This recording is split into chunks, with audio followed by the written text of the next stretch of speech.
Anyone who got into medical school is smart enough to make it through, so just trust the process because you deserve to be here. What is up, everyone? Welcome back to the channel. For those who don't know me, my name is Jordan and I'm a second-year medical student in the state of New Jersey.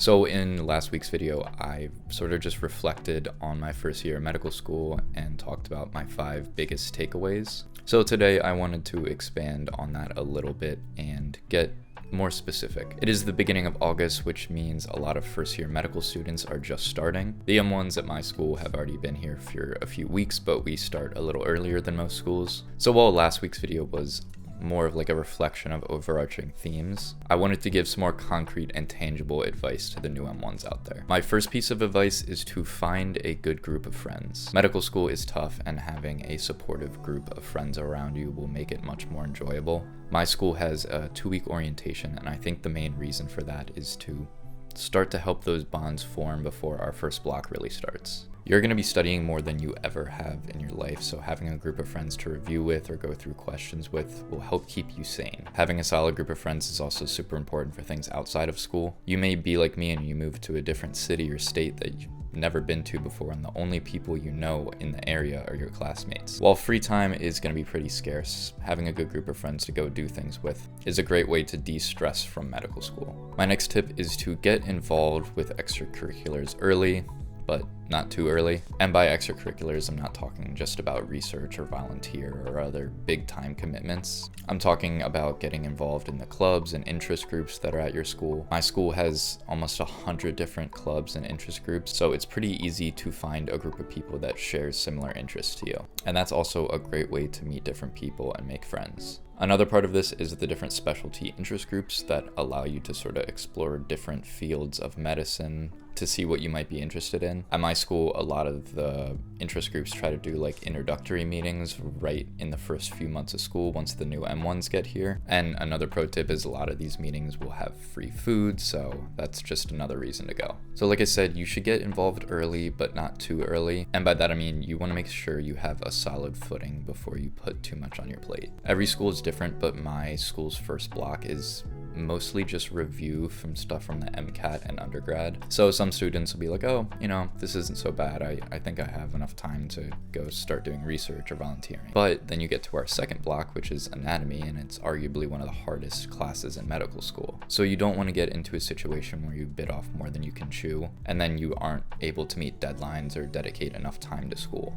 My next tip is find an organizational system that works for you. There's so many things to keep track of in medical school, especially once you start extracurriculars, that if you don't have a good system, you're just gonna forget things. I personally use Notion and I love it. I started using it in medical school and it took a little bit while to learn and get used to, but now I find it so helpful. But you totally don't have to use a fancy software like Notion. Some people just use Google Calendar, which is great, or just have paper planners. So think about what you may have used in the past and try out some different things to find out what's going to work for you. All right, and my fourth tip is about studying. You will find out pretty early on in medical school that you can't study the same way that you did in undergrad. It's not like college where you might spend the week before an exam studying and that's it. The information comes at you at such a fast pace and such a high volume that you pretty much have to study every single day. And yes, that includes the weekends. And you'll also find that there is a ridiculous amount of study resources out there, which yes is a good thing because it's nice to have all these tools, but sometimes it's overwhelming and you don't know where to start. The first thing that you'll hear about is Anki. For those of you who haven't heard of it, Anki is a digital flashcard software basically, and it utilizes a spaced repetition algorithm to make sure you're learning things over a long-term period. A lot of medical students swear by it. I personally use it and it works for me. However, there's plenty of my classmates that don't use Anki at all and they're still doing great on exams. There's also a ton of different third-party video resources like Boards and Beyond, Pathoma, Sketchy. What I would do is try out a bunch of these and then just try to stick to one or two that you like best. They're all going to cover pretty much the same topics because they're designed to teach to step 1 and step 2. So it's really just personal preference of how they present the material. I primarily use Boards and Beyond, and then we'll do a little bit of Sketchy for microbiology and pharmacology, which is what a lot of medical students will do. So the key takeaway is don't worry about what other people are doing to study. Obviously, ask around, share ideas, but don't feel like you have to study one particular way. And don't be afraid to switch things up if you feel like things aren't working great for you. You may find it better to study one way for your anatomy block and a different way for your cardiology block. So just be flexible and do whatever you're most comfortable with. All right, and my fifth tip is about shadowing. A lot of us had to do some sort of shadowing before we got to medical school just to learn what it's like to be a doctor. However, once you're in medical school, the focus kind of shifts to what is a doctor to what kind of doctor do I want to be. The good thing about medical school is you kind of have the keys to the castle. When you're a pre-med, it can sometimes be really hard to find shadowing, especially if you don't have anyone in your family or family friends who's a doctor. But once you're in medical school, you have access to your whole hospital network, so it's a lot easier to find someone. One of the biggest reasons to start shadowing early on is to try to narrow down what you might be interested in, especially if you think you might be interested in something that isn't a core clerkship. Core clerkships are specialties that every medical student is required to take, and you usually do these before you do your elective rotations. At least that's how it works at my school.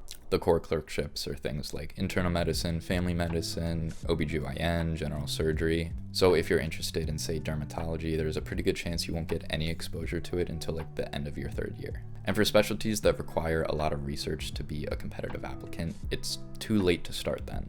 That's why it's so important in your first year to branch out and shadow to get a general sense of what you might be interested in. All right, and my next tip is to find a mentor. Now, this doesn't have to be a super official mentor-mentee relationship, and you can definitely have multiple mentors, but mentors are key for you to navigate your way through medical school and especially the residency application process. Unfortunately, applying to residency is a lot like applying to medical school, so you need someone who knows the process inside and out so you're sure that you're doing everything right. And a mentor doesn't have to be a doctor who's already super deep into their career. Try to find upperclassmen at your school who are willing to help. They're honestly going to be the best resource for you, especially things that are specific to your school because they went through it themselves. They'll have insight into all your preclinical classes, advice for clerkships, and they'll be able to connect you to doctors for more mentorship opportunities.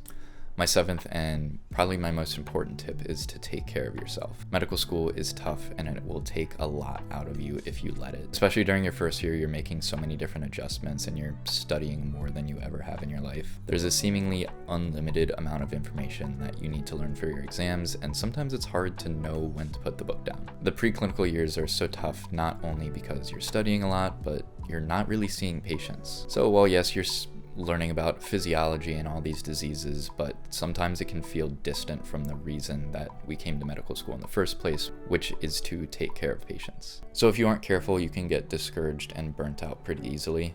You need to develop skills to help you relax and recharge so you can keep going. One of my small group facilitators is great about reaching out to all of us and making sure that, we did something for ourselves for 30 minutes that day. And the other thing is, first year is probably going to be the easiest time for you to start developing these strategies, because unfortunately it's only going to get harder from here. While I am very excited to start clerkships in a few months, I know that I will be busier than ever and it'll be even harder for me to do things for myself. I know some people who have a hard cutoff time every single night where they stop studying at a certain hour. I've been going on evening runs, which really helps break up my studying, and it's also good for my physical health. So while things are on the lighter side as you're starting school, start to develop these habits and behaviors before it's too late. Alright, and for my final piece of advice, and I know it sounds cheesy, but believe in yourself. Imposter syndrome is real in medical school, and it probably won't get much better as we progress to the next steps. Try not to compare yourself too much to your classmates and just focus on you. A lot of us aren't used to getting 60s and 70s on exams, but that's just the reality of medical school.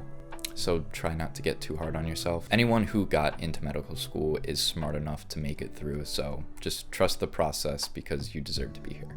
Alright, well that is going to do it for today's video. If you enjoyed, please be sure to leave a like below and subscribe if you want to see videos like this in the future. Thanks, and I will see you in the next one.